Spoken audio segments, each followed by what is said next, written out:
Well, today is that time where we have to review Ring of Honor, MLW, NXT UK, 205 Live, and of course, New Japan Strong.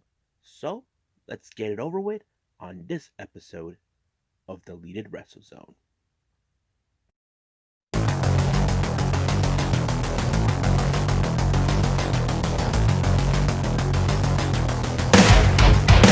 Are you ready? Get up, get up. Get up, get up. Get up, get up. Get up, get up.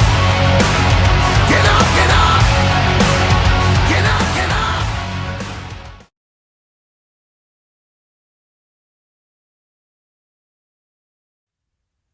Welcome everybody to Deleted Wrestle Zone, all things that is pro wrestling from AEW, NXT, New Japan Pro Wrestling, Impact Wrestling, the National Wrestling Alliance, various promotions, matches, wrestlers, championships. I'm your host, J Rod here. So, let's review right now Ring of Honor. So, basically, in this particular one, they only had two matches, but some of the storylines were interesting.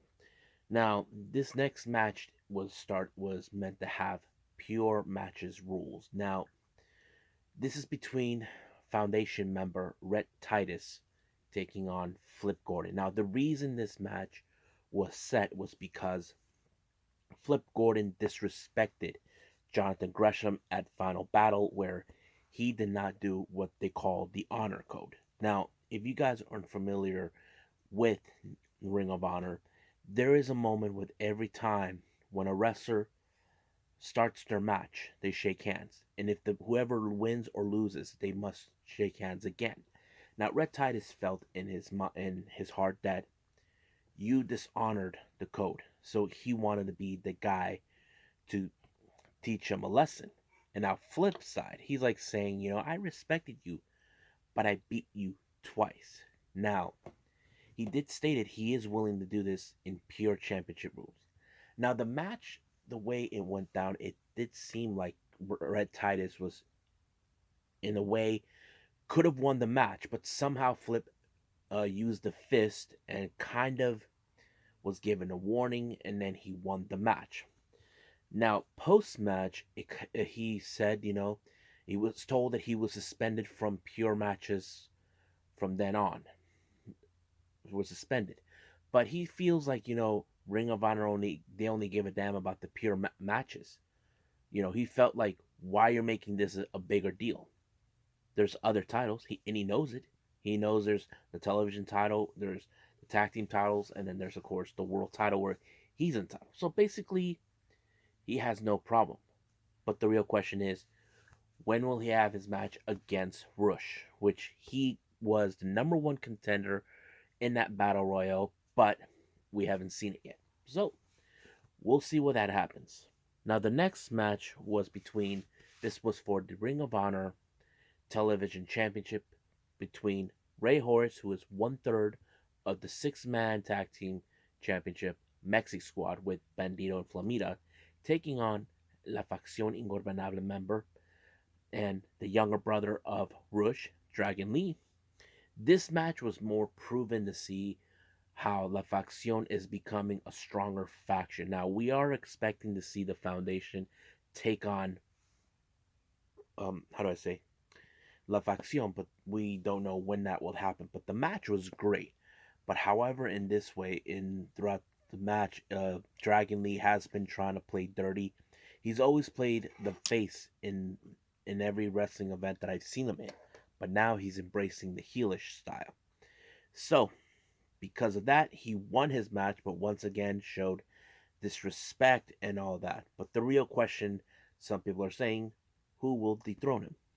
Well, that's yet to be seen. So, we'll see what happens in the next Ring of Honor episode. So, let's move on with MLW.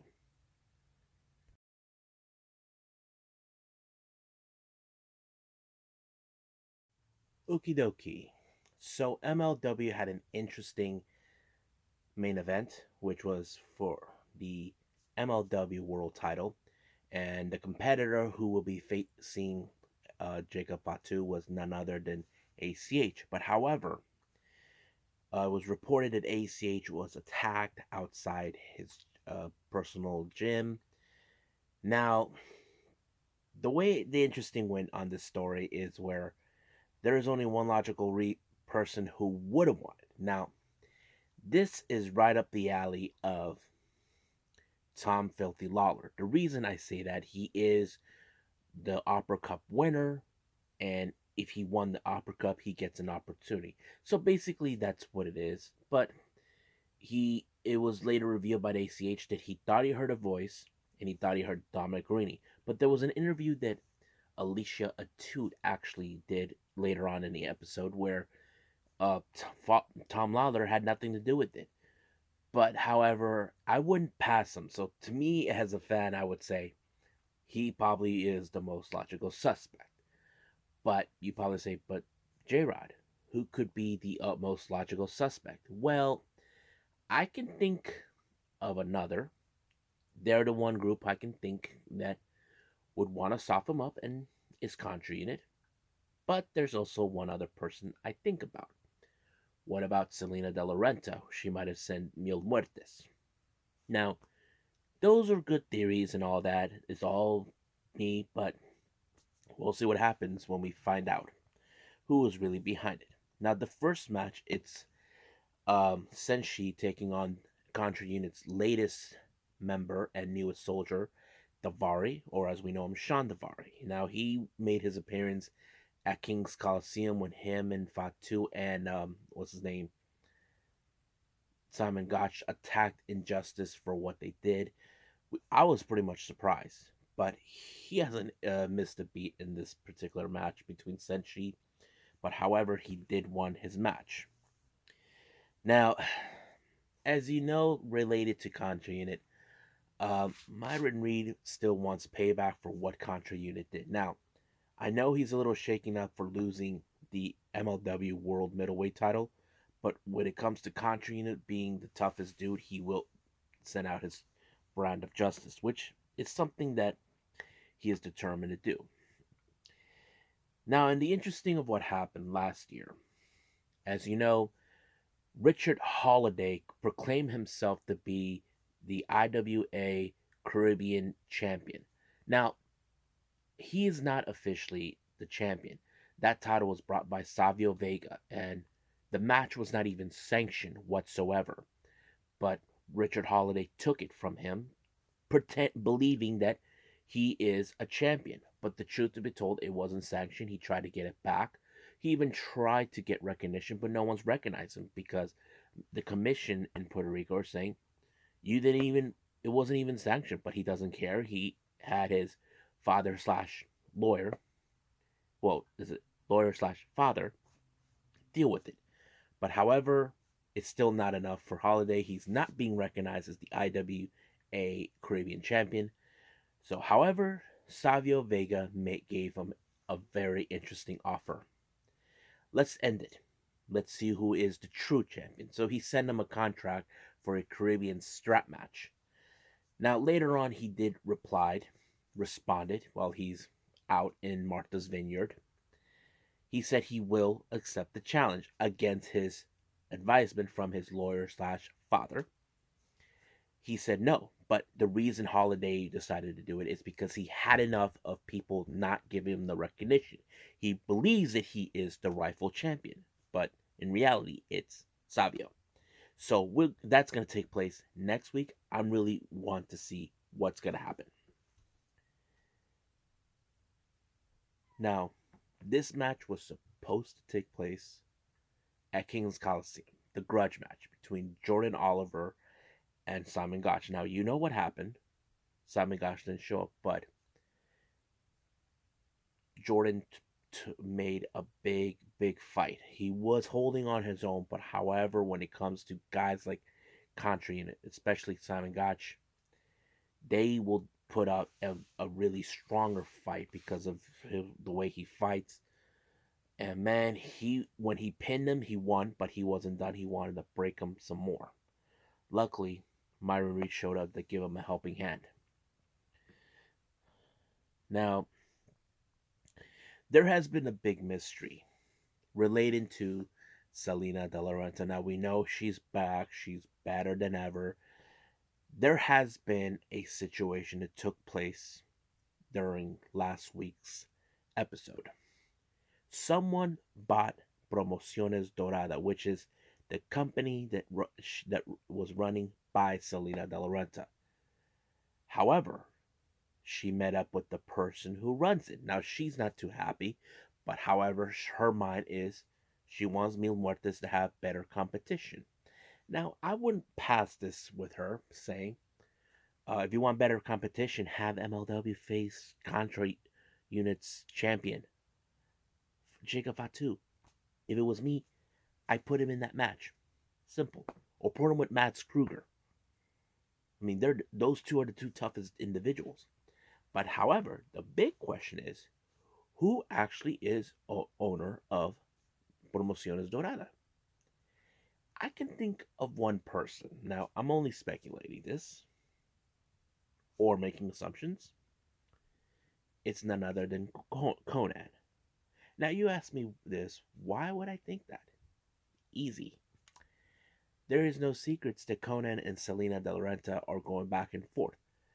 Selena claims that she's the reason many of Mexican wrestlers or Hispanic wrestlers were in the United States because of her, like thinking she revolutionized it. However, Conan is that guy who brought that. He brought the lucha libre style into the states because of him. So they're going back and forth with this. But we'll see what happens when it comes to the whole thing. Now, in the main event between Jacob Fatu and HCH, I felt like the match was okay. It was decent, but I felt they could have given Jacob Fatu a much stronger opponent. I do view ACH as a middleweight contender. I mean, it could have gone that way, but it looks like he did put on some pounds. He was training with the Von Erichs. Now, when I mention that, you ask yourselves, wait a minute, it makes perfect sense. Team Filthy knows he's associated with the Von Erichs because he's from Texas. The Von Erichs are from Texas. Perhaps. But however, the match was okay. But when the match was over in favor of Fatu, they seemed like they got everything under control, but apparently they got some justice by the injustice. So this feud between both factions is going to be a very interesting story. Now, if I was Myron Reed, I would go after the World Heavyweight Championship. You said you're the young goat. Go get him, young man. It's simple. You're the young goat. Be the youngest MLW World Champion. But we'll just wait and see what's going to happen. So let's move on with WWE's 205 Live and NXT UK.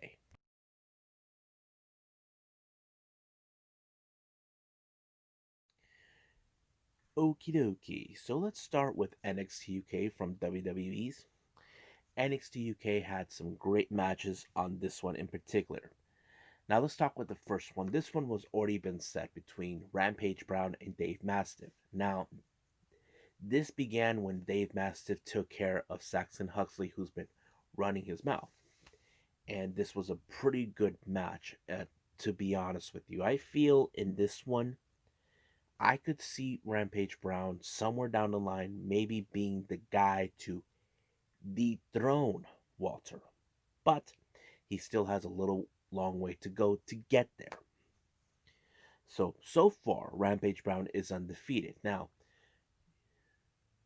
when him beating Dave Mastiff, that put him in that section. But you ask me, why is that important? Why is being undefeated? I mean, it's cool. No. You need to understand.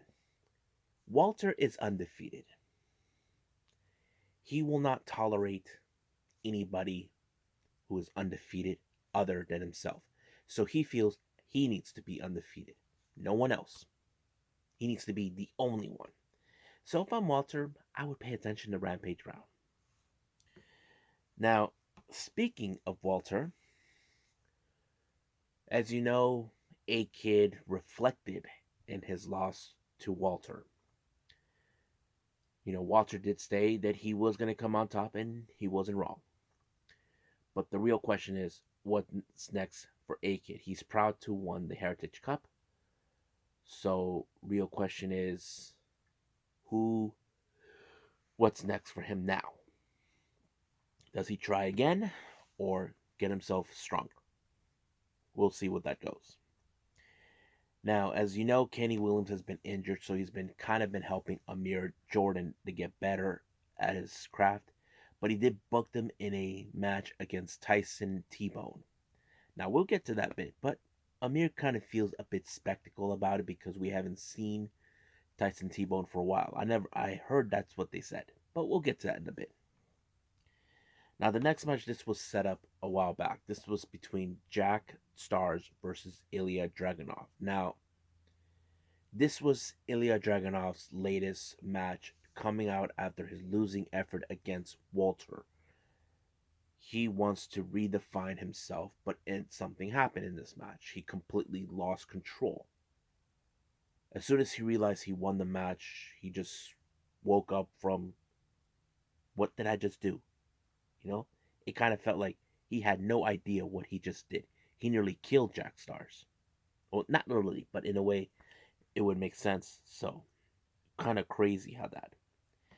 Now, Sam Gradwell has been, how do I say, has always been receiving end of losing matches to people that he gets in people's noses, or he is talked about what a kind of a sleazeball he could be. Right now, he's calling out Ben Carter because he thinks it's pathetic, really stupid that the NXT UK gave him an opportunity to face Jordan Devlin for the NXT Cruiserweight Championship. So he's calling him out. Please book the match so Ben Carter can shut him up. Now we get to the match between Tyson T-Bone taking on Amir Jordan. Now, I was a bit skeptical, thinking, okay, there's no way Amir Jordan's going to get out. But seeing this match, I was like, what the hell did just happen? Now, I don't know if anybody watches NXT UK, but there was a moment. Kenny Williams seems a bit more like, what just happened? Now, that kind of gives me a little clue. Are we expecting Kenny Williams to become a heel? Because he had that expression like this was not supposed to happen. I don't know if it's just me or if anybody noticed. We'll just wait and see in the upcoming weeks what's going to happen. Now, we had a little video package from Zaya Brookside. Now, Zaya Brookside is now in a bad mood.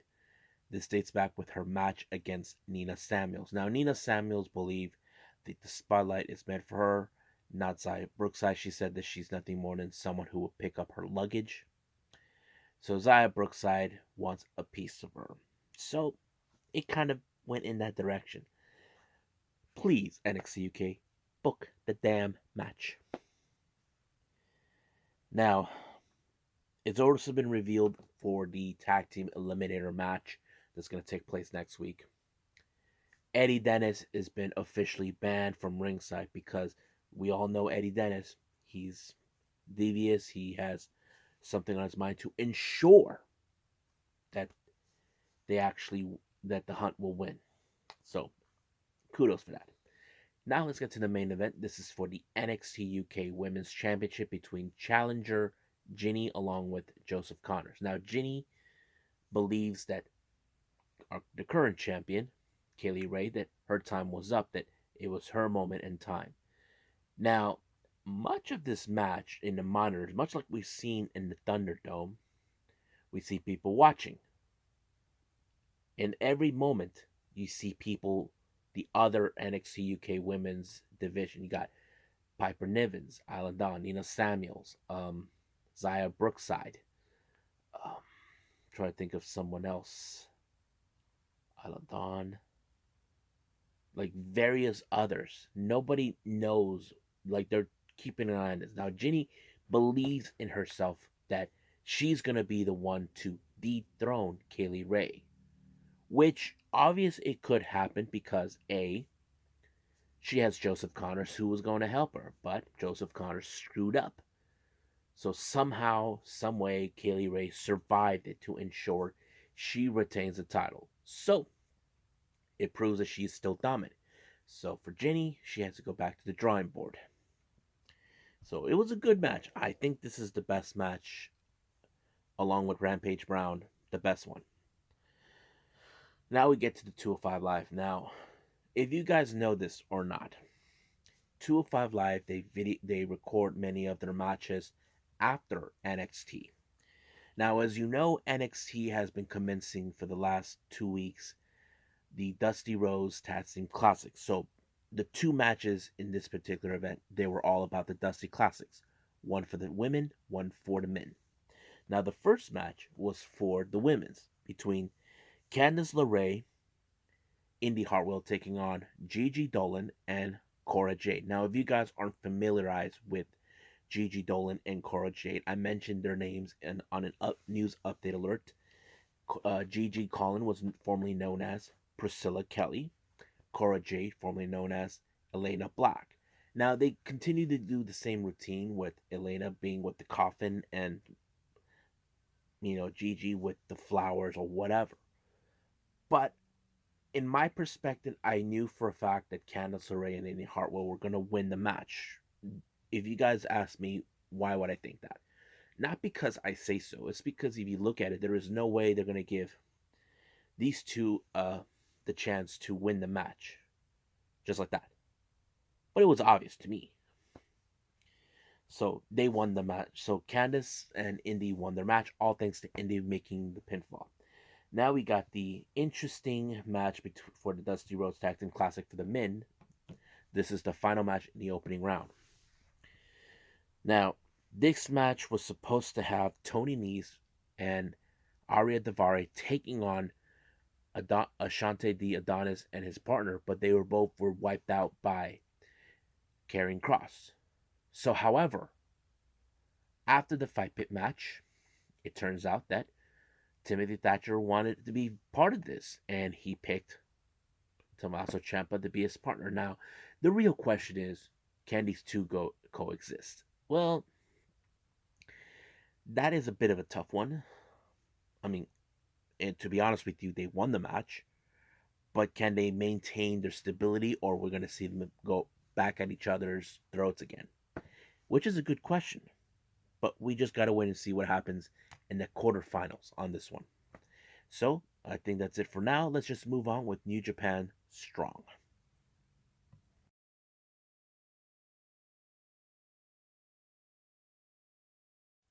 Alrighty then. So, we got the last thing, which is New Japan Strong.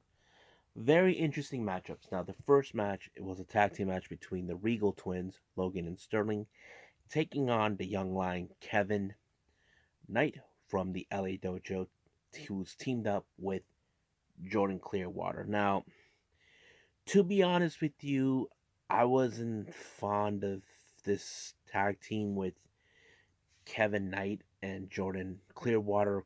Clearly, to me, I feel they could have had someone else, but it is what it is. I wasn't expecting it. But, however, you cannot deny the Regal twins' abilities. That's why they won the match. Now, this match we've been expecting so well. This one was between two of the biggest, baddest behemoths within New Japan Strong. We're talking about Brody Lee, JR Kratos. Oh my god. This was one of those matches. It's like you seeing one of those Godzilla films. Like you don't even know who's gonna come on top, whether Godzilla or or another monster that would defeat him. But it was great. Two big men. Now there were moments you assume, oh, JR Kratos is gonna win, but later you look at Brody, that he may have a chance of winning. But man, I was like, wow. Wow.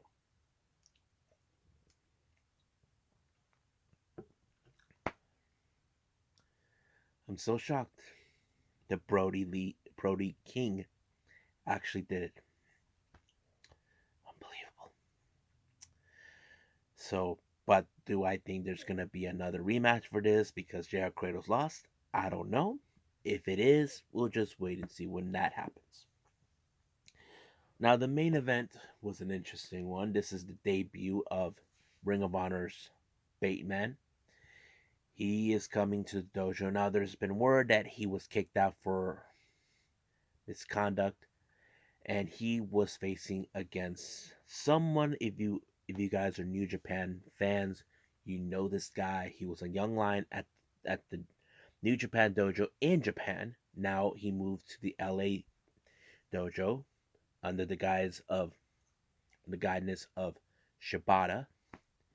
I'm talking about Ren Narita. Now, for me, I had, how do I say this? I was thinking in the back of my mind in this match, okay, Bateman's gonna beat him, like torture him, and there's no way Narito's gonna win it. But I mean, he was holding his own against a guy like Bateman. I don't know what to think. I was like, wow. But I didn't expect the outcome.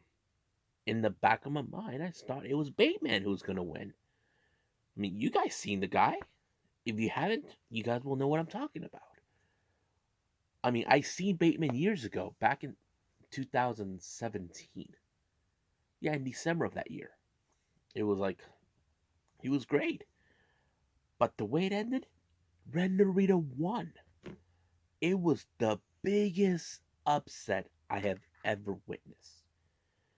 A young lion actually won. Now, to me, it would have been Clark Connors, but it appears that Ren Narita could be the next participant to graduate the LA dojo. So we may never know. I'm kind of excited. But do I expect we could see part two on this? I would love to see it. No doubt about it. So I hope you guys enjoy this episode. There'll be more episodes to come. I got Japanese wrestling coming up soon. I got another day of the New Japan, the road to new beginnings. The first time ever reviewing big, big Japan pro wrestling. Just tap out. More of Stardom, more of DDT and Pro Wrestling Noah, and the first ever another Yoshi promotion, Ice Ribbon. So all of that will be reviewed in due time. Now I need to catch up with all of it. So you guys just sit tight.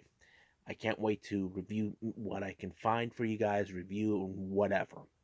So I must bid all of you adieu. So goodbye and have a nice day. Bang!